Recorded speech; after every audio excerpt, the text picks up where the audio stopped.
कभी सोचा है इस देश में गरीब कौन है? सच्चाई ये है कि इसका कोई पक्का पता ही नहीं है। ये कह दिया जाता है कि देश के 73% लोग, जिनमें दलित, आदिवासी, पिछड़े वर्ग के लोग हैं, उनमें से ज्यादातर गरीबी में जी रहे हैं।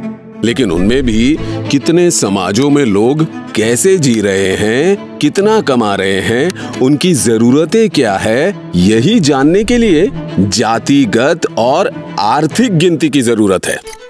बिहार में जातिगत गिनती में पता चला है कि वहां की गरीब आबादी के 88% लोग दलित, आदिवासी और पिछड़े वर्ग के हैं। जी हाँ, 88%। पता है गरीब तबके की मासिक आमदनी कितनी है? 6,000 रुपए से भी कम है। इसी आय में खाना, किराना, दवाई सब।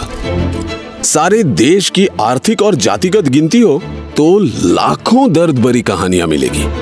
आज भी देश की 200 बड़ी कंपनियों की टॉप पोस्ट तक एक भी आदिवासी, दलित और पिछड़ा नहीं पहुंचा, जबकि 85% मजदूर पिछड़े वर्ग से हैं। गूगल सर्च कीजिए कि किसी बड़े मीडिया चैनल का सीईओ या मालिक दलित, पिछड़ा या आदिवासी है। कितने पिछड़े वर्ग के जज है और गटर में बिना मास्क लगाए उतरने वाले वो सफाई कर्मचारी किस समाज के हैं?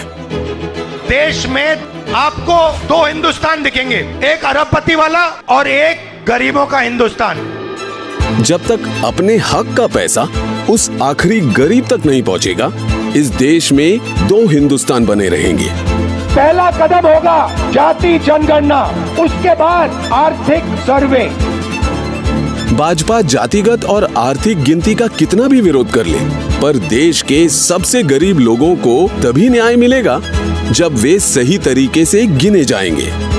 जब तक जातिगत गिनती नहीं होगी, तब तक सरकार को आपके रोटी, कपड़ा और मकान की फिक्र नहीं होगी। जातिगत गिनती से ही आपकी पढ़ाई, कमाई और दवाई की सही योजना बनेगी। किसान, मजदूर और प्रवासी कामगारों, अल्पसंख्यकों की असली हालत पता चलेगी। आपके वर्ग की, समाज की समस्याओं की गिनती होगी, तभी उनका हल निकलेगा। सही आरक्षण मिलेगा, सही हिस्सेदारी मिलेगी, हक मिलेगा।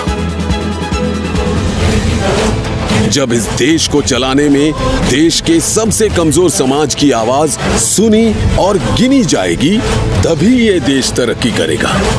इसीलिए जातिगत गिनती के लिए आज ही बोलना होगा, जी खोल कर बोलना होगा, ताकि आपकी आने वाली पीढ़ियां आपकी ही तरह बिना गिनती, बिना हक के मुश्किल के अंधेरों में दम न तोड़ दें।